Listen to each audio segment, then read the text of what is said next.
reprise. L'ordre du jour appelle le vote solennel sur le projet de loi d'orientation pour la souveraineté en matière agricole et le renouvellement des générations en agriculture. Nous avons donc des explications de vote de 5 minutes par groupe.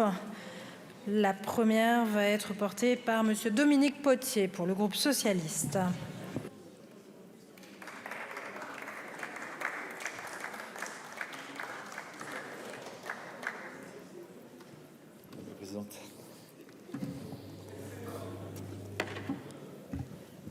Madame la Présidente, Monsieur le Ministre, Mesdames et Messieurs les rapporteurs, chers collègues, le groupe socialiste a voté 2/3 des articles, sinon 3/4, de cette loi d'installation et de programmation. Quoique trop timides, ils sont une mise à jour utile, notamment de la loi de 2014, qui avait fait des avancées significatives sur les questions d'installation et sur les questions de formation professionnelle. Donc nous avons amendé, nous avons accompagné ces différents dispositifs. Sur les questions d'environnement, le groupe socialiste considère que la majorité et le gouvernement ont apporté de mauvaises réponses à la colère paysanne. L'intérêt général majeur apparaît au vu des experts juridiques aujourd'hui comme un leurre, car portant dans l'article 1 essentiellement sur les politiques publiques et non plus sur l'agriculture. Les articles 13 et 14 contreviennent à l'esprit de notre Constitution. Le jugement du Conseil d'État est sans appel. Ils ont vocation à être censurés et ils sont contre-productifs. C'est une fausse promesse faite au monde paysan. Nous aurions dû, à la place, engager des processus démocratiques et scientifiques qui permettent de réconcilier l'acte de produire et celui de la protection de nos écosystèmes, de nos biens communs écologiques. Nous avions pour cela des instruments à mettre en œuvre et nous y avons renoncé au profit de promesses que nous pouvons qualifier de démagogiques. Mais l'essentiel est ailleurs. Nous ne sommes pas seulement confrontés à un mur climatique qui changera profondément nos façons et nos conditions de production, nous sommes également confrontés à une falaise démographique. Plus d'un tiers des paysans quittera le métier dans les 10 ans qui viennent et un tiers de la surface agricole utile de notre pays, soit 10 millions d'hectares, changera demain. Et les choses sont claires. Nous sommes devant un choix, Monsieur le Ministre, qui est d'une grande clarté. Personne ne peut le nier.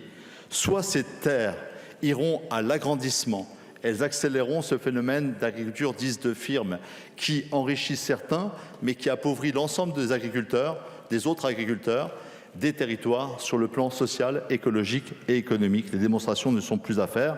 Soit elles iront à l'installation, elles permettront d'atteindre ce chiffre que le groupe socialiste par amendement a introduit dans la loi, à côté des 400 000 exploitations, c'est 500 000 exploitants dont nous avons besoin pour assurer notre souveraineté alimentaire et les transitions agroécologiques indispensables à la survie de notre agriculture.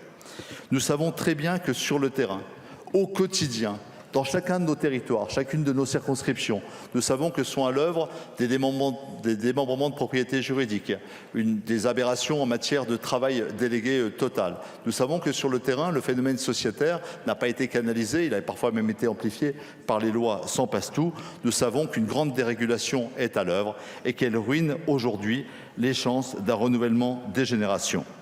Face à ce phénomène massif qui déjà en 1962 était évoqué par le grand Edgar Pisani. Il évoquait à cette tribune la dépaysanisation de notre agriculture et l'accaparement des terres. Déjà le mot était utilisé par lui. Il expliquait que dans chaque village, lorsque le plus gros cultivateur faisait toutes les ventes, il empêchait les autres de se développer et de contribuer à la nourriture de nos concitoyens. Il expliquait que l'argent devenait anonyme dans la possession des terres et qu'elle allait détourner le lien entre la terre, la nation, le travail et le foncier. Nous avons réussi. C'est peut-être la seule victoire que nous avons obtenue dans cette loi par notre mobilisation, à éviter qu'un mécanisme de financiarisation ne vienne aggraver la situation. Nous avons évité le pire. Avons-nous préparé le meilleur? Non.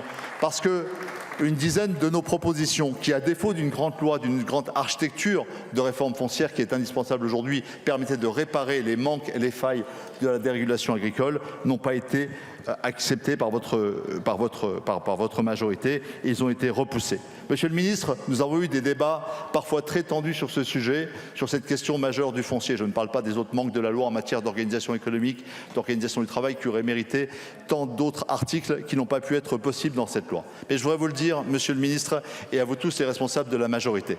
Vous avez dit dans cette Assemblée il y a quelques jours, dans un moment un petit peu de colère qui a été un moment de vérité pour vous, que finalement, il n'y avait pas de consensus sur le foncier. Moi, je peux vous dire qu'en 1962, quand Edgar Pisani engage la France sur une voie de prospérité pour nourrir les Français et participer à la sécurité collective du monde en matière alimentaire, il n'y a pas de consensus. Il s'appuie sur une force émergente dans la société civile, le SNJA, issu de la JAC.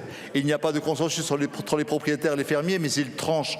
Monsieur le ministre, la vérité, c'est qu'il n'y aura jamais de consensus, ni dans la profession agricole, ni dans la classe politique. Le vrai sujet, c'est que dans votre majorité, il n'y a pas sur ce sujet de consensus. Si vous aviez le courage, si vous aviez la vision, nous aurions pu rassembler une majorité d'idées pour engager cette réforme fondamentale, à la fois pour le revenu du monde paysan, pour la prospérité de l'agriculture, pour l'agroécologie et pour la place de la France dans le monde. Nous ne l'avons pas fait et la promesse de 500 000 paysans sera une promesse vaine. Nous allons tout droit vers une ferme agricole avec 200 000 paysans. Elle sera plus pauvre. Nous ratons ce rendez-vous.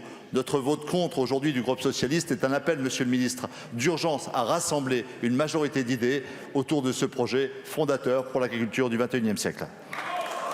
Je vous remercie, monsieur le député. La parole est à présent à monsieur Sébastien Jumel pour le groupe Gauche démocrate.